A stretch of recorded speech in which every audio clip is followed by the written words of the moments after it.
नमस्कार, ये लाइव तस्वीरें आप देख रहे हैं हरियाणा के कुरुक्षेत्र से और कुरुक्षेत्र यूनिवर्सिटी से।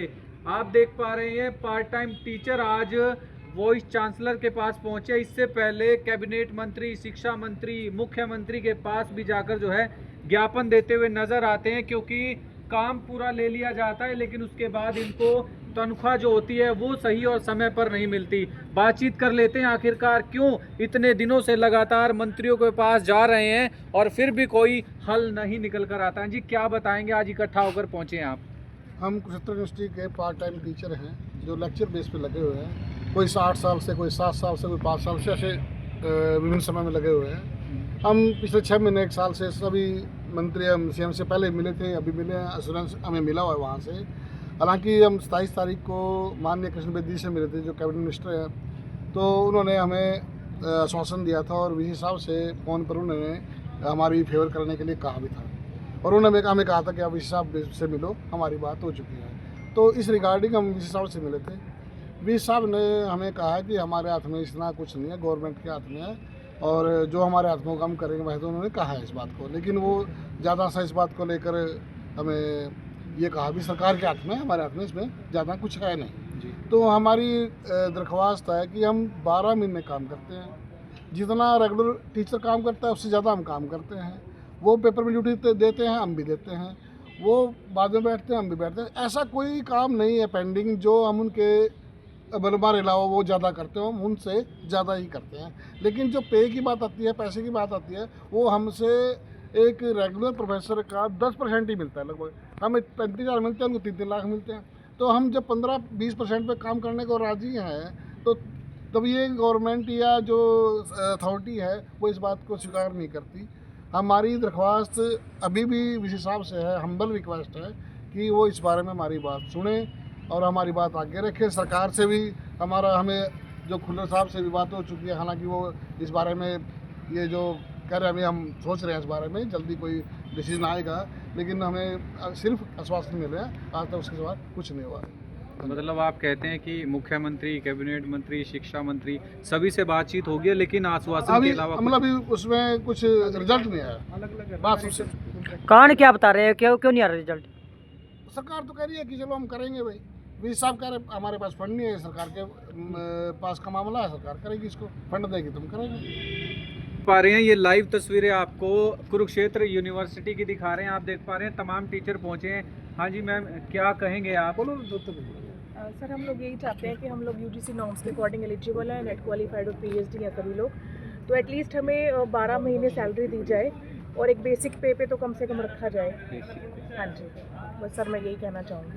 तो आप देख पा रहे हैं तमाम टीचर आज पहुंचे हैं और अलग अलग विभागों से हैं। जी सर, कितने टीचर हैं? सर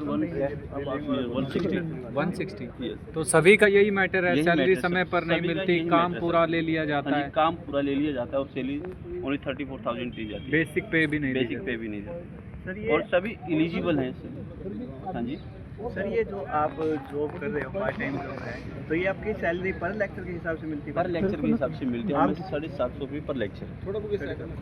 दिन भर में कितने लेक्चर लग जाते हैं? सर दिन भर वीकली होते हैं हमारे, दिन में 3 भी होते हैं, 2 भी होते हैं और वर्क जो होता है, एक प्रोफेसर का जो वर्कलोड होता है वीकली, तो 16 से 18 होते हैं। वर्क ज़्यादा रहता है और हाँ सैलरी कम है। हाँ जी, हाँ जी। इसको लेकर आप यहाँ पे क्या हम गवर्नमेंट से भी चाहते हैं कि भी हमारी जो सैलरी है, हमारी जो बेसिक है 700 वो हमें दिलाई जाए और कंटिन्यूटी दी जाए हमारे। आप कितनी सैलरी मिली है सर? डेजिग्नेशन है वो एक क्या बताएंगे? आज तमाम टीचर इकट्ठे हुए हैं। गौरव शर्मा जी, मैं पार्ट टाइम फैकल्टी हूँ यूआईटी मैकेनिकल डिपार्टमेंट में। जी जी।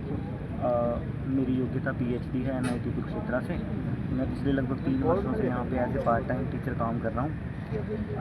हमारी जो रिक्वेस्ट है वो यही है सरकार से भी और हमारी यूनिवर्सिटी की प्रशासन से भी कि हम लोग पार्ट टाइम टीचर हैं, हालांकि हमारी क्वालिफ़िकेशन रेगुलर स्टाफ के बराबर है और कॉन्ट्रैक्चुअल स्टाफ जो है उसके भी बराबर हमारी क्वालिफ़िकेशन बराबर है, काम भी वही कर रहे हैं जो रेगुलर और कॉन्ट्रैक्चुअल कर रहे हैं। तो फिर हमें भी पूरे साल के लिए हमारी जो सर्विसेज हैं उससे निश्चित की जाएँ, क्योंकि जैसे हम लोग अगर 7 महीने काम करेंगे तो बाकी के जो 4-5 महीने हैं वो हम कहाँ जाएंगे? आफ्टर ऑल हमारी भी फैमिली है, हमारे भी डिपेंडेंट, हमारे समाज में लोग जुड़े हुए हैं, परिवार हैं, पेरेंट्स हैं। तो ये हमारी एक मौलिक समस्या है और इसके लिए क्योंकि जब हमारी क्वालिफिकेशन सेम है, हम काम भी सेम करते हैं, जो डिस्क्रिमिनेशन वो नहीं होनी चाहिए। और फिर पार्टी की सरकार है, वो तो शुरू से ही उनका जो एजेंडा है वो ये है कि एक देश एक कानून, वन नेशन वन इलेक्शन। तो फिर अगर मान लीजिए अपॉइंटमेंट की बात आती है तो फिर सभी एम्प्लॉयज़ को एक ही कैटेगरी में रखना चाहिए। शिक्षक शिक्षक है, उसको अलग अलग पदनाम दे करके विभाजित नहीं करना चाहिए। अगर शिक्षा प्रदान करने वाला शिक्षक है तो उसके लिए अलग अलग पदनाम नहीं दिए जाने चाहिए। पार्ट टाइम कहीं कहीं एक्सटेंशन लेक्चरर, कहीं कॉन्ट्रैक्चुअल, कहीं रेगुलर। जब उनका काम छात्राओं को शिक्षित करना है, उनका भविष्य का निर्माण करना है, तो भेदभावपूर्ण तरीका और सभी के लिए समान। और जो हमारी सरकारी, मैं ज़रूर कहना चाहूँगा कि सरकार एम्प्लॉयज़ के लिए सोच रही है। उन्होंने हमें बहुत एश्योर किया, उन्होंने वाइस चांसलर को बच्चे हैं और कहीं ना कहीं पिछले कई सालों से गुहार लगाते हुए नजर आ रहे हैं। मुख्यमंत्री नायब सिंह सैनी के पास भी गए हैं और कैबिनेट मंत्री के पास भी गए हैं, शिक्षा मंत्री के भी पास गए हैं। तो कहीं ना कहीं आप देखिए क्या रणनीति रहने वाली है सरकार की और इन टीचरों का अब क्या समाधान होने वाला है, ये आने वाला वक्त बताएगा। फिलहाल जिस तरह से हमारी यूनिवर्सिटी के जो वीसी साहब हैं उनसे बातचीत होती है, हम जरूर आप तक पहुंचाएंगे। फिलहाल तब तक के लिए जुड़े रहें बी न्यूज़ के साथ। धन्यवाद।